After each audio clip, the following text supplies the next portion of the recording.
Hello प्यारे बच्चों। तो आइए हम कर रहे थे एनसीईआरटी के एक्सरसाइज 3.1। 5 क्वेश्चन हम कर चुके थे शुरू के। आज हम टोटल इस एक्सरसाइज में 10 क्वेश्चन हैं। 6, 7, 8, 9, 10 ये सारे क्वेश्चन आप आज हम करने वाले हैं। तो आइए शुरू करते हैं। एनसीईआरटी बुक निकाल लीजिए आप। एनसीईआरटी की बुक के अंदर क्वेश्चन नंबर 6 क्या कहता है एक बार देख लेते हैं।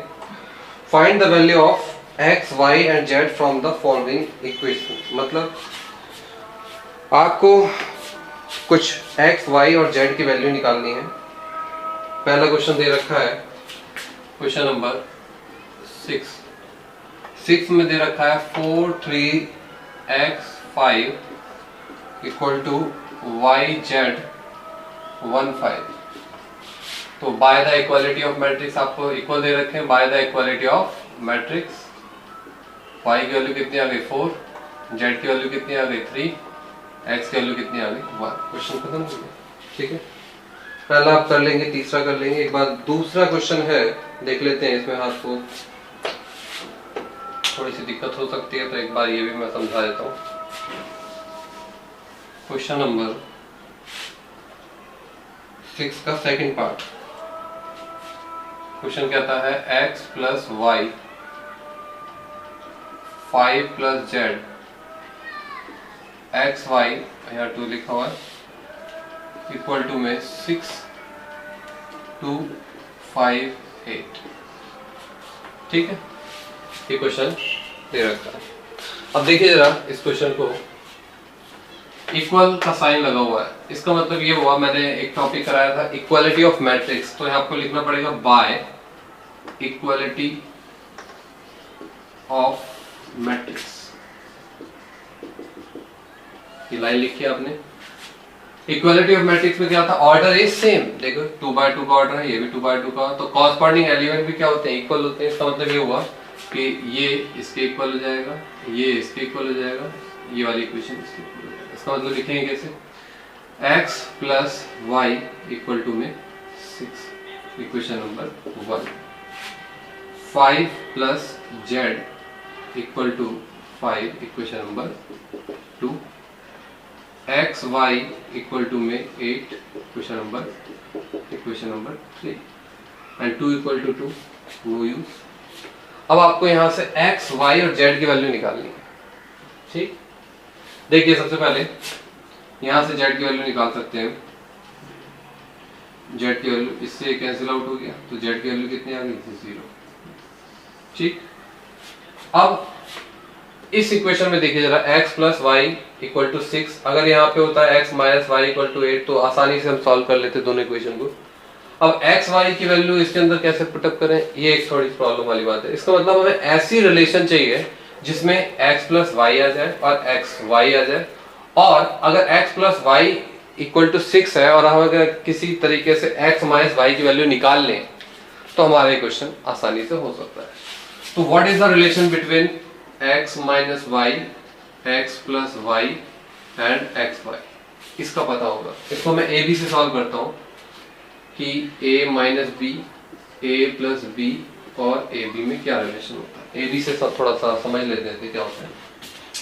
आपने एक फॉर्मूला पढ़ा होगा, a माइनस बी का होल स्क्वायर इक्वल टू होता है a प्लस बी का होल स्क्वायर माइनस 4ab। ठीक, ये फॉर्मूला होता है। थोड़ा इसको और जस्टिफाई कर देता हूँ, उसके बाद फिर मैं रब कर दूंगा। a प्लस बी का होल स्क्वायर वैसे होता है a square plus b square minus 2ab। ये तो आपको पता होगा, लेकिन ये मैंने ऐसा देखो तीनों का रिलेशन लिखा हुआ है। इसको ऊपर खोल लेते हैं, एक्सपेंड कर लेते हैं। a प्लस बी का होल स्क्वायर क्या होता है, a square plus b square plus 2ab minus 4ab। ठीक, तो a square plus b square, minus का बड़ा है माइनस आ जाएगा, 4 में से 2 गया 2ab। देखिए इसके बराबर है। ठीक, इसका मतलब इस फॉर्मूले को हम यूज कर सकते हैं। इसे मैं रब कर दे रहा हूं, इस फॉर्मूले को यूज करने जा रहा हूं, लेकिन किस फॉर्म में यूज करूंगा मैं, x माइनस वाई का whole square equal to x plus y का होल स्क्वायर माइनस 4xy। यहां से हम x माइनस वाई की वैल्यू निकाल सकते हैं आराम से। देखिए जरा, x माइनस वाई का whole square, x plus y की वैल्यू क्या है हमारे पास, 6 माइनस 4, एक्स वाई की वैल्यू क्या है हमारे पास, 8 8 रख दिया यहाँ पे। 6 का स्क्वायर 36, 8 चौक 32, x माइनस वाई का whole square, x minus y का होल स्क्वायर इक्वल टू कितना आ गया 4। x माइनस वाई का होल स्क्वायर रूट 4 हो जाएगा, क्योंकि ये स्क्वायर हो जाएगा, रूट बन जाएगा। x रूट से कोई भी संख्या आती है तो एक प्लस की आती है और एक माइनस की आती है। इसका मतलब ये हुआ कि हमारे पास जो वैल्यू आ गई वो ये आई x minus y plus minus 2 value आ गई। इसका मतलब x minus y equal to एक बार प्लस 2 आई और x minus y equal to एक बार माइनस आई। ठीक, इस इक्वेशन को ले लेते हैं इन दोनों के साथ। x plus y equal to 6 एक बार इक्वेशन थी, ठीक है। इन दोनों के साथ अलग अलग सॉल्व कर लेते हैं इसे। इसको अगर सॉल्व करेंगे बाय एडिशन, बाय एडिंग करते हैं तो y से y कैंसिल आउट हो गया। 2x इक्वल टू कितना आ गया 8, तो x की वैल्यू क्या आ गई हमारे पास 8/2, x की वैल्यू आ गई हमारे पास 4। इसको सॉल्व कर लेते हैं। 2x वैल्यू आ गई क्या 6 में से 2 गया 4, x की वैल्यू आ गई हमारे पास 4/2, x की वैल्यू आ गई हमारे पास।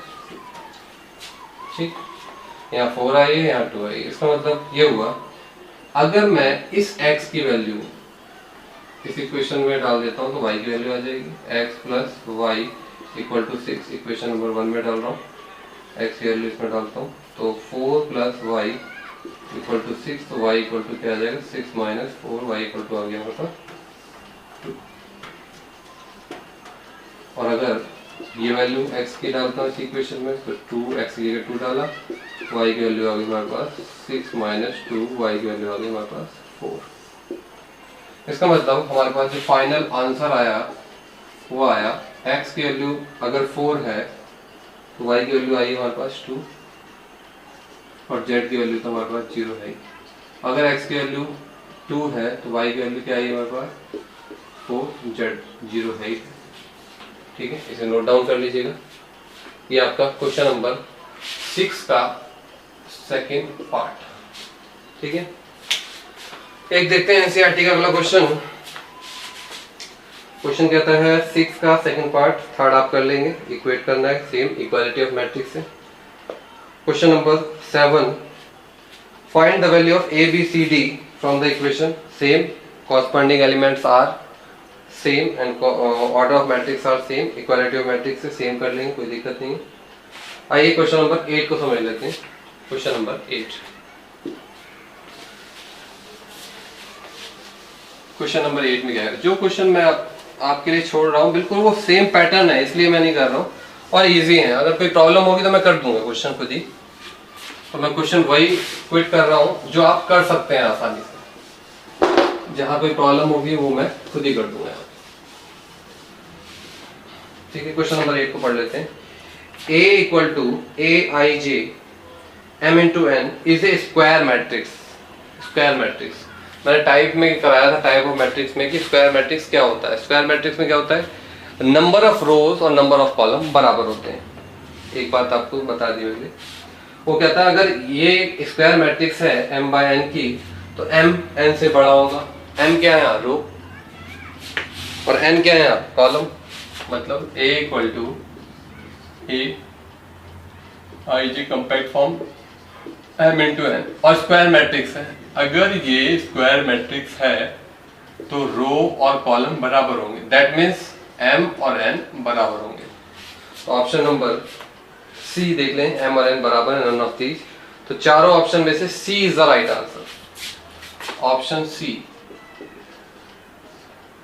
इज करेक्ट, क्योंकि स्क्वायर मैट्रिक्स में रो और कॉलम बराबर रहते हैं और m और n बराबर होंगे, m रो है।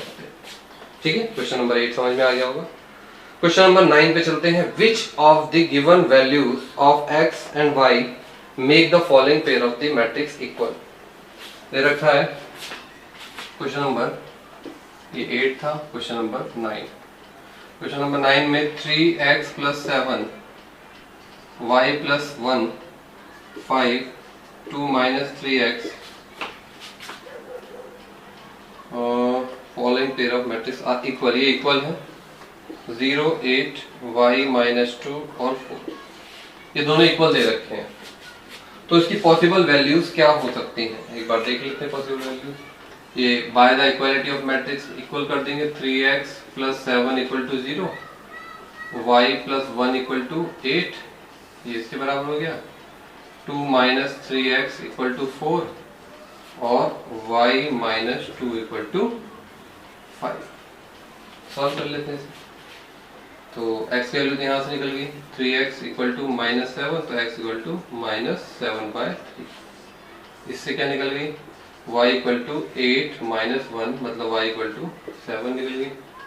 यहाँ पे इसको सॉल्व करते हैं। 2 - 3x = 4, -3x = 4, प्लस और बजाय क्या हो जाएगा माइनस, 3x = में आ गया 2x = आ गया -2/3 और y = 5, माइनस का बजाय क्या हो जाएगा प्लस का, y की वैल्यू आ गई 7।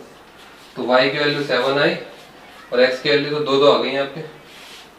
y की वैल्यू 7, x की वैल्यू -2/3 और एक और आ रही है x की वैल्यू -3/। इसका मतलब रॉन्ग वैल्यू, इसका मतलब ऑप्शन में not possible to find out. Option b is the correct answer. Option b not possible to find out. क्यों? x की दो वैल्यू आ रही है और दोनों वैल्यू अलग अलग आ रही है, तो पॉसिबिलिटी नहीं है। ठीक है, तो ऑप्शन बी इसका आंसर है। वैसे तो सी भी आंसर सही है, लेकिन x की तो दो वैल्यू आ रही है, तो आंसर सी नहीं बोलेंगे। ठीक है, नेक्स्ट क्वेश्चन चलते हैं।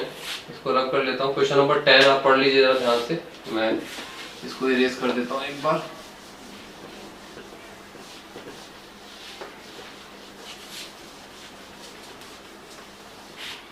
क्वेश्चन नंबर 10 कहता है the number of all possible matrix of order 3/3 with each entry 0 और 1 इज। मतलब ऑर्डर दे रखा है आपको 3/3 का, that means element, number of element कितने हुए? Question number 10। Number of element कितने हुए हमारे पास? नंबर ऑफ एलिमेंट हुए 9। कहता है ऑल पॉसिबल मैट्रिक्स कितने होंगे, नंबर ऑफ। देखिए जरा, इसे करने के लिए आपको नंबर ऑफ एलिमेंट दे रखे हैं 9 और ऑर्डर दे रखा है। क्योंकि ऑर्डर दे रखा है तो नंबर ऑफ एलिमेंट हमारे पास। ठीक है, एक होता है by the principle of multiplication, formula होता है प्रिंसिपल ऑफ मल्टीप्लीकेशन। ठीक है, the number of possible matrix is given by the formula 2 की power n, where n is number of element। मतलब नंबर ऑफ पॉसिबल जो मैट्रिक्स होता है, कितने मैट्रिक्स हैं, कितने पॉसिबल मैट्रिक्स हैं, उसे निकालने के लिए एक फॉर्मूला होता है 2 की पावर n। अब 2 की पावर n जो होता है, where n is what, n is number of element. Number of element हमारे पास यहाँ पे कितने हैं? 9। क्योंकि ऑर्डर 3/3 का है, इसलिए नंबर ऑफ एलिमेंट कितने हैं? 9। तो 2 की पावर n के फॉर्मूले के अकॉर्डिंग अगर हम देखें 2 की पावर 9 हो गया। 2 की पावर 9 में देखेंगे 9 टाइम्स लिखेंगे 2 × 2 × 2 × 2 × 2 × 2 × 2 × 2 × 2 कितने हुए? 1 2 3 4 5 6 7 8 9। मल्टीप्लाई कर लीजिए, नंबर ऑफ पॉसिबल मैट्रिक्स आ जाएंगे। 2 दूनी 4 दूनी 8 दूनी 16 दूनी 32 दूनी 64 दूनी 128 दूनी 256 दूनी 512। ठीक है, आशा करता हूँ सबको समझ में आ गया होगा। ये आपके एनसीईआरटी की एक्सरसाइज 3.1 फिनिश हो जाती है। आप जितने बेसिक्स को अच्छे से करेंगे उतने अच्छा आपका अटेम्प्ट होगा, क्वेश्चन करने का तरीका आपको समझ में आएगा, इसलिए बेसिक्स को अच्छे से फॉलो करें। अब जब नेक्स्ट एक्सरसाइज होगी 3.2 एनसीईआरटी की, तो मैं डायरेक्ट एक्सरसाइज नहीं कराऊंगा, पहले मैं आपको उसके लिए प्रिपेयर कर दूंगा कि बेसिक्स में क्या क्या टॉपिक 3.2 को अटेम्प्ट करने के लिए आपको आने चाहिए, वो सारे के सारे मैं आपको बता दूंगा। ठीक है, तो नेक्स्ट क्लास में मिलते हैं बेसिक्स के साथ, नए टॉपिक के साथ। Thank you very much.